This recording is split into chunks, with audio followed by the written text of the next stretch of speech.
운동은 크게 다른 사람들과 같이 하는 운동이 있고요. 혼자서 하는 운동이 있습니다.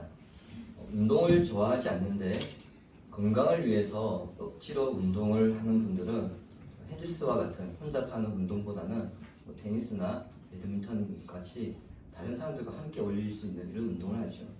반면에 운동 자체를 좋아하는 사람은 자신의 운동할 수 있는 여건이나 그 상황이 맞는 운동을 찾아서 합니다. 저의 경우 교회 상황상 위치상 다른 운동하기 어려워가지고 3년째 지금 스쿼시를 계속하고 있습니다만 그전에는 헬스를 했습니다. 아시는 분은 아시겠지만 제가 좀 뜁니다.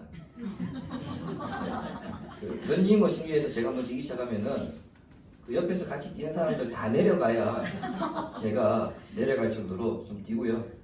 중간에는 그 최고 속도를 올려가지고 거의 거품 물고 뛰고 그렇게 뜁니다. 그래서 좀 뜁니다.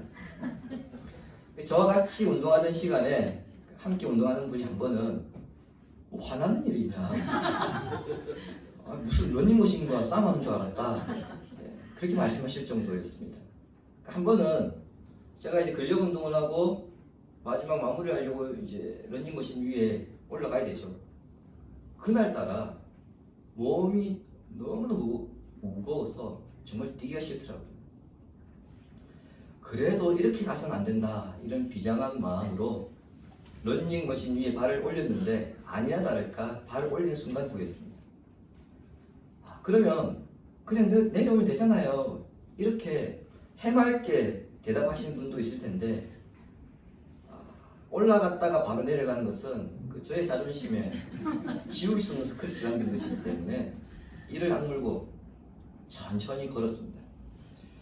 결론부터 말씀드리자면 천근만근이었고 내가 미쳤지, 내가 왜 객기를 부려서 왜 올라와서 후회하고 있느냐 그랬던 마음이 언제 그랬냐는 듯이 평소보다 더 기분 좋게 그렇게 뛰었습니다.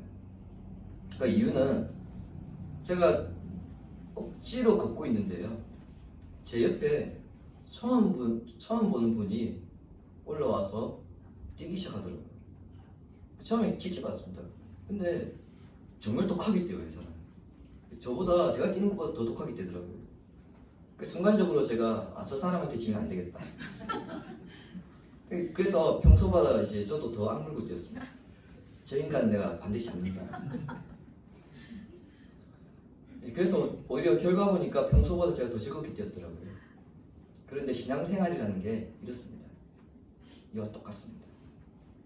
믿음을 지키기 위해 혼자 발버둥 치면 칠수록 점점 더 힘들어지게 되고요. 신앙의 동력자가 있으면 혼자서 믿음을 지킬 때보다 훨씬 더 수월하게 성화의 길, 이 믿음의 여정을 걸어갈 수 있습니다. 여러분도 어떻습니까? 찬송가 490장 3절에는 이런 찬송의 가사가 있습니다. 세상 풍조는 나날이 갈려도 나는 내 믿음 지키리니. 이렇게 고백하며 오늘도 힘겹게 신앙생활을 하고 있으십니까? 아니면 나의 믿음이 흔들릴 때마다 나의 믿음이 흔들리지 않도록 주변에 위로와 격려를 해주는 성도가 있어서 큰 유혹이나 시험에 흔들리지 않고 오늘도 기쁨으로 이 길을 이겨나가고 있습니까?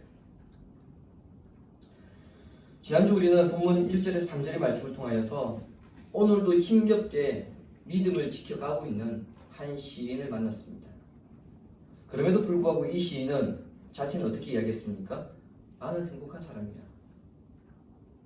다른 사람 누가 뭐라 해도 나는 행복한 사람이야, 그렇게 고백한 것을 살펴보았는데 오늘 본문을 통해 우리는 왜 이 시인이 자신은 행복한 사람이라고 말하는가, 그에 대한 이유를 발견하게 될 것입니다. 시인이 처한 상황을 다시 한번 보시기 바랍니다. 이 사람은 악인들의 꾀를 따르지 않고 죄인들의 길에 서지 아니하며 오만한 자들의 자리에 앉지 않으려고 발버둥 치고 있습니다. 1절을 다르게 해석하면 이렇습니다. 행복한 사람은 불신자들의 충고를 따르지 않고 하나님 말씀에 불순종하는 자들의 길에 서지 않으며 남을 비아냥거리는 자들의 자리에 앉지 않습니다. 이렇게 사는 삶이 왜 힘든지 여러분 머릿속에 다시 한번 생각해 보십시오. 불신자들의 충고를 우리 한글 성경에서는 악인들의 꾀라고 그렇게 번역했는데, 불신자들의 충고는요, 다른 말로는 세상 사는 지혜입니다. 이것을 다른 말로는 융통성이라고 하죠. 융통성은 원칙이 아닙니다. 그냥 그때그때 상황에 따라서 대처하는 것이죠. 그래서 원칙과 융통성에는 늘 괴리감이 있을 수밖에 없습니다. 세상에서 살아가는 융통성이란 긍정적으로 작용합니까? 아니면 부정적으로 작용합니까? 거의 대부분 부정적인 이미지입니다.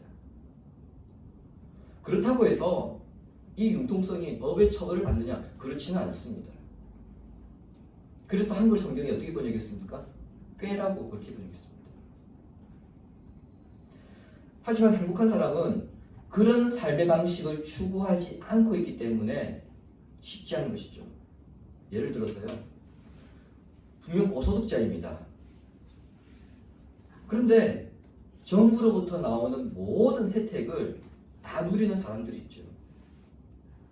그 소득으로는 절대 대출이나 자녀 교육이나 건강보험 등 저소득층 지원을 받을 수 없음에도 불구하고 그런 혜택을 받을 뿐만 아니라 오히려 사람들에게 자랑하고 다닙니다.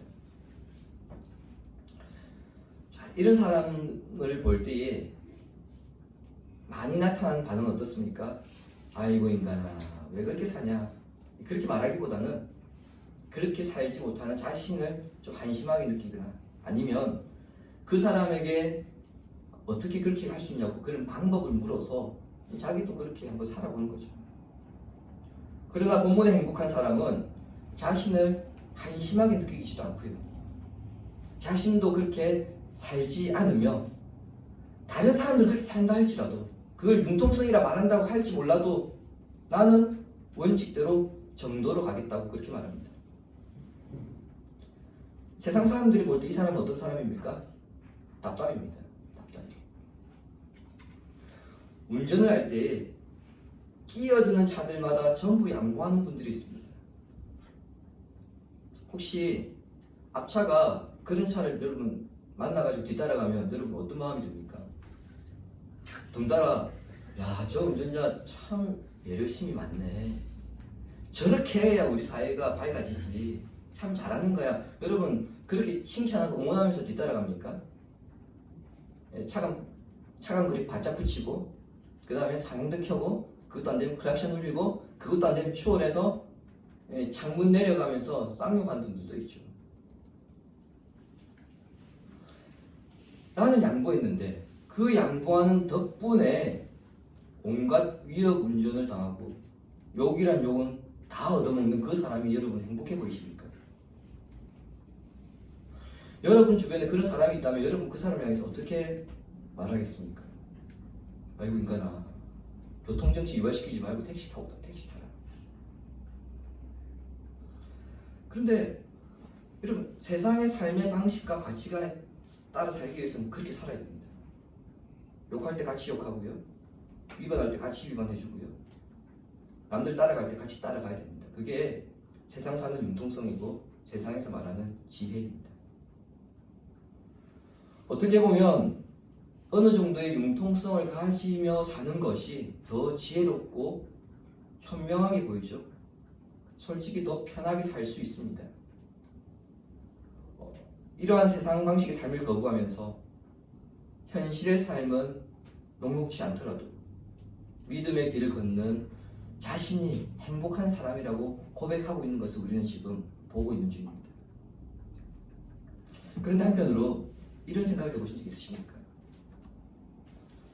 분명 처음에는 그렇게 믿음의 결심에 따라 살겠노라고 발버둥치는 이 시인이 부러워 보이고, 그렇게 살려고 노력하는 이 시인을 응원하면서도 한편으로 언제까지 그렇게 할 수 있겠는가, 이런 마음 혹시 여러분 든 적 없으십니까?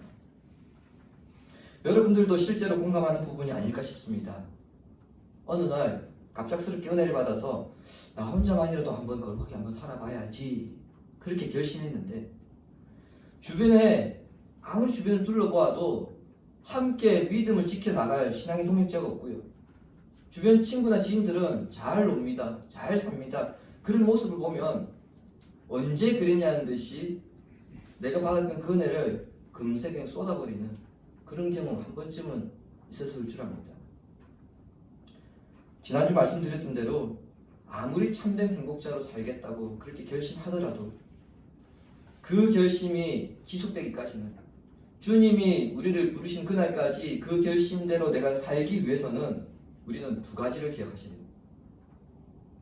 먼저는 악한 세상, 악한 시대 가운데서 우리가 믿음의 선한 싸움을 해나갈 때 성령께서 우리를 그냥 내버려 두지 않으신다는 것입니다.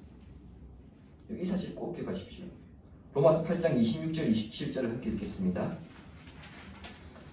이와 같이 성령도 우리의 연약함을 도우시나니 우리는 마땅히 기도할 바를 알지 못하나 오직 성령이 말할 수 없는 탄식으로 우리를 위하여 친히 간구하십니다. 마음을 살피시는 이가 성령의 생각을 아시나니 이는 성령이 하나님의 뜻대로 성도를 위하여 간구하심이니라. 아멘. 시인이 처한 상황에서는요, 나 혼자 아무리 내가 거룩하게 주의 말씀을 따라 살겠다고 그렇게 결심하더라도 시인이 연약한 인간이기 때문에 한계가 있을 수밖에 없습니다. 구원론에서 성도의 견인에 대해서 제가 말씀드린 적이 있습니다. 구원받은 성도라 하더라도 우리는 여전히 연약한 인간이기 때문에 늘 죄의 유혹을 받으며 살아갈 수밖에 없죠. 그럼에도 우리의 구원이 유지되는 것은 무엇 때문입니까? 하나님의 지속적인 은혜로 가능하죠. 이것이 성도의 견인입니다.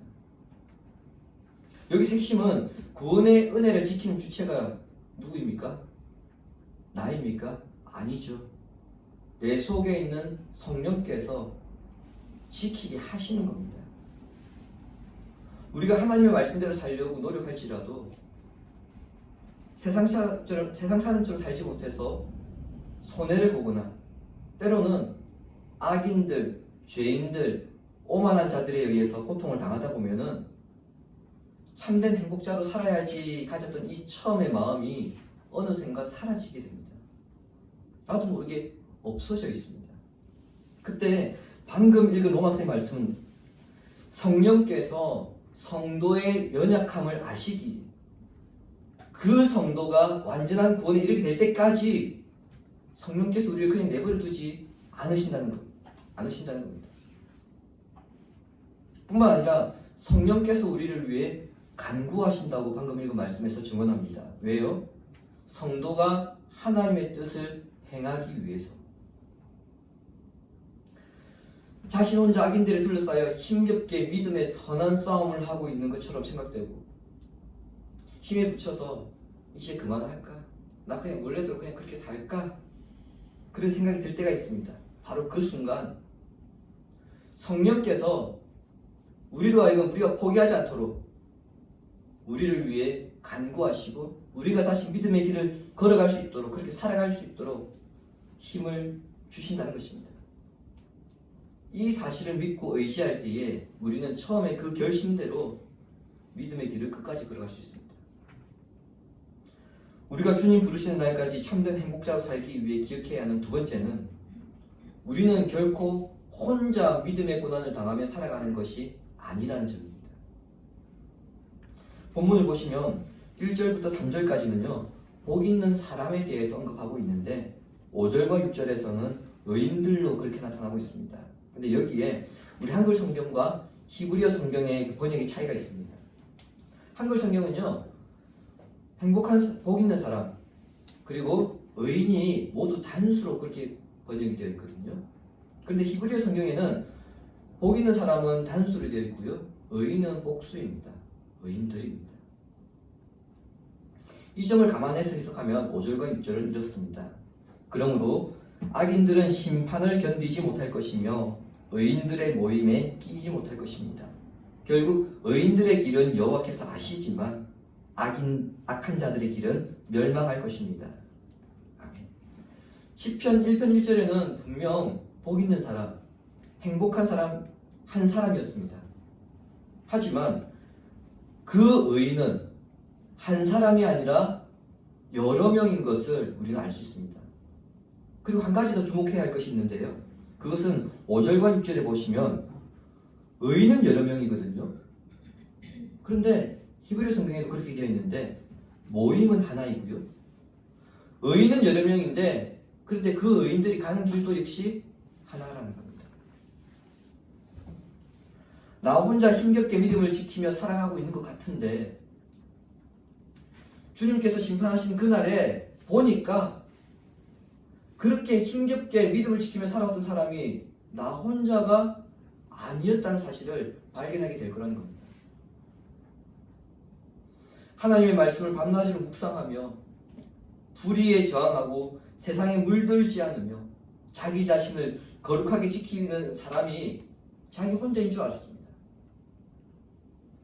아무도 위로해주는 사람 없고 자기 혼자 정말 주님만 붙들고 살아왔는데 때로는 주님 정말 저 혼자입니까? 그렇게 울부짖으며 버텨왔는데 하나님의 심판대에 서 보니까 의인들의 자리에 나 혼자만 있는 것이 아니라 여기저기에 사람들이 있더라는 겁니다. 그 사람들 모두가 자신을 참된 행복자로 여기며 그 믿음의 고난을 견딘 사람들인데 이 시인은 그 사람들도 함께 있을 것이다. 이것을 확신하면서 지금 노래하고 있는 겁니다. 성경에서 길이란 인생의 경로, 그 삶의 방향성을 가리키는 관용구입니다. 이런 점에서 의인들의 모임이란 하나님을 예배하는 자리를 말하는 것이고요. 의인들의 길이란 하나님께서 심판대에 의인들을 인도하는 곳이기도 하지만 그 심판대에 서기까지 의인들이 살아왔던 지나간 삶의 자리를, 시간을 말하는 것이기도 합니다. 의인들이라고 이렇게 기록되어 있지만은요, 이 사람들이 한 곳에 모여 살던 사람들은 아니고 1절에서 보았던 것처럼 그들은 각자의 자리에서 거룩을 지키며 살아왔습니다.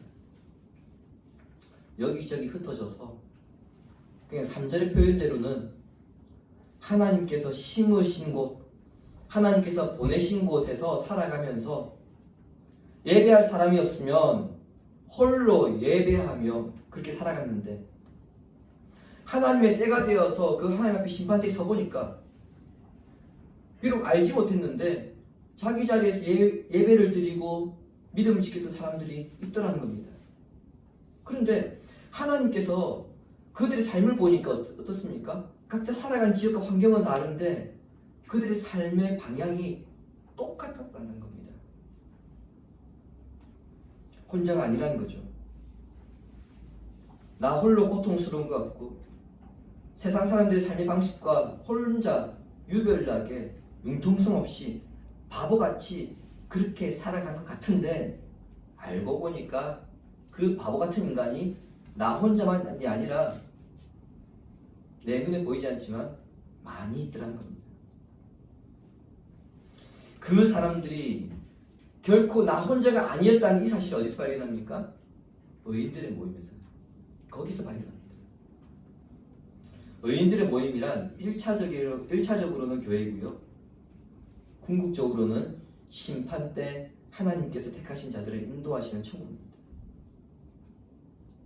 그렇게 볼 때 교회는 세상에서 거룩을 위해 고군분투하며 각자의 삶의 자리에서 한 주간 살았던 하나님의 백성들이 자신의 주인은 예수 그리스도요, 예수 그리스도를 따르겠다는 그 삶의 방향성을 확인하는 곳이 바로 교회입니다.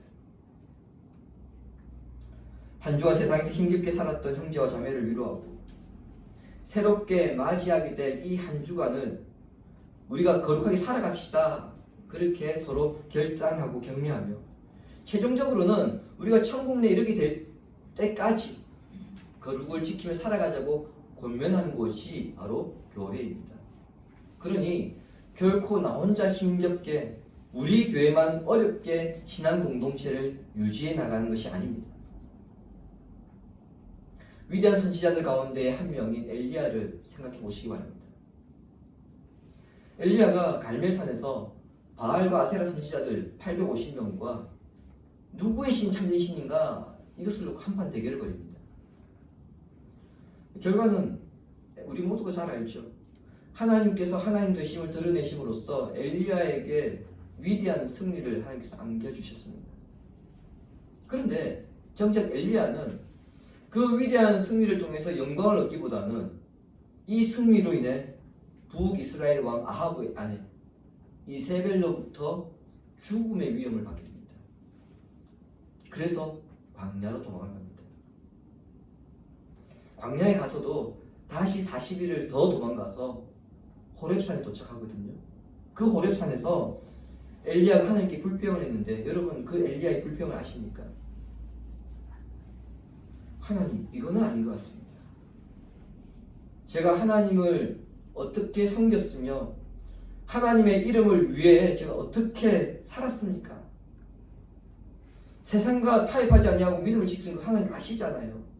그런데 이건 아닌 것 같습니다. 이 땅에 있는 모든 사람들이 저를 죽이려고 합니다. 이러한 부르짖음에 대한 하나님의 대답을 함께 읽겠습니다. 열왕기상 19장 18절입니다. 그러나 내가 이스라엘 가운데 7,000명을 남기리니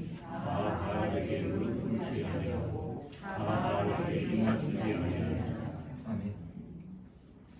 하나님께서 미안하다 이렇게 말씀하지 않으세요. 방금 읽었던 이 말씀을 하십니다.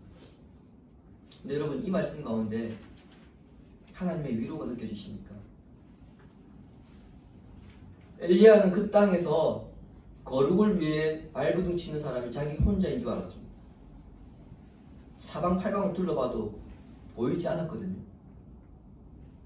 그래서 믿음을 지키는 이 싸움이 너무 고독하고 힘들다고 그렇게 하나님께 불평했습니다. 하지만 그 순간 엘리야에게 주신 위로는 무엇입니까? 너 혼자 싸운 것 같은데 사실은 너 혼자만의 싸움이 아니며 너는 알지 못하고 보지 못했지만 너와 동일하게 선한 싸움을 싸우고 있는 사람이 7,000명이나 있다는 겁니다. 그러니 그들을 생각하면서 힘을 얻고 위로를 얻으며 다시 여호와 하나님의 거룩하신 이름을 위하여 싸울 것을 하나님은 엘리야에게 오히려 요청하고 있습니다. 엘리야가 혼자 거룩을 지키고 있다고 생각했던 이유가 뭘까요? 자기 눈에 보이지 않기 때문입니다. 주변을 아무리 둘러보아도 자신처럼 그렇게 하나님의 이름을 위하여 바알에게 무릎 꿇지 아니하고 싸우는 사람이 안 보였던 겁니다. 한 명이라도 보였다면 엘리야가 이렇게 낙심하지 않았을 겁니다. 그 한 명도 없더라는 겁니다. 그래서 많은 사람들이 다들 세상 가운데서 믿음을 지키는 것을 포기합니다. 나 혼자 지키는 것이 무슨 의미가 있으며 나 혼자 지켜봤자 뭐 하겠냐는 거죠. 그러나 시인은 설령 나 혼자일지라도 나는 하나님의 말씀을 중얼중얼거리면서 끝까지 믿음을 지킬 것이라고 다시 결단하는 것을 우리가 보게 됩니다. 이 길은 나 혼자 걸어가는 길이 아니라 나의 눈에 보이지 않지만 세상 어디인가 나처럼 주의 말씀대로 살려고 발버둥 치는 사람들이 있다는 것을 확신하고 있기 때문이죠. 주님이 사랑하신 성도 여러분, 세상에서 홀로 처절하게 믿음의 길을 고수하겠다고 결단했던 이 사람이 오직 한 곳에서 위로를 얻는 것을 우리가 봅니다. 바로 의인들의 모임입니다. 교회에서 성도들을 통해 위로를 받고 또 천국 소망으로 인해 위로를 받게 된다는 것입니다.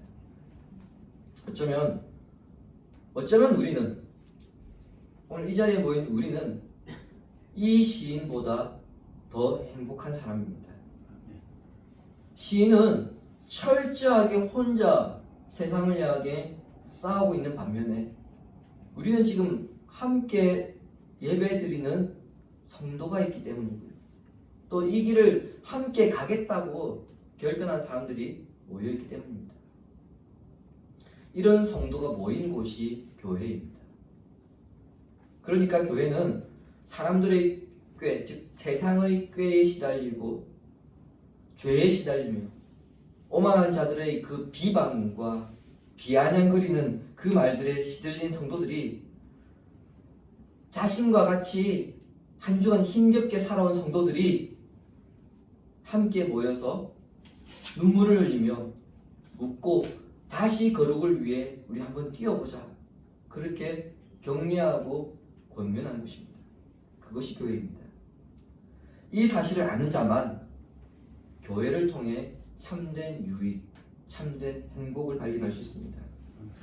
본문의 행복한 사람처럼 다른 사람 말할 것도 없고 정말 나부터 주의 가르침 따라 살아야지 그렇게 결심하고 살아갈수록 아이러니하게도 눈물 흘리는 날이 많을 테고요. 가슴 치는 일이 많을 수밖에 없습니다. 왜냐하면 우리가 살아가는 세상은 갈수록 각박해지고 있기 때문입니다. 믿음을 지키려는 성도들 하나 둘씩 떠나가기 시작하죠. 당장 우리 코로나 지나고 나서 많은 성도들이 교회를 떠났습니다. 그리고 지금도 떠나고 있습니다. 이런 추세로 간다면 5년 후, 10년 후, 15년 후 시간이 가면 갈수록 정말 믿음을 지킨 사람이 나 혼자밖에 없을까? 그런 고민이 들 때가 있습니다. 그때 나도 언제까지 세상의 흐름을 거스를 수 있을까? 이제라도 그냥 돌아갈까? 과연 이렇게 사는 것이 맞는 걸까? 이런 생각이 들 때에 나 혼자가 아니라 성령께서 나를 위해 간구하시고 내가 이 길을 끝까지 걸어갈 수 있도록 힘을 주십니다. 나와 같은 처지의 성도가 있고 이런 처지의 성도들이 모인 교회가 있어서 행복합니다.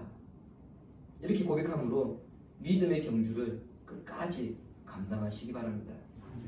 그래서 이것이 나의 찬송입니다 라고 고백하는 행복한 성도가 되기를 성부와 성자와 성령의 이름으로 축원합니다.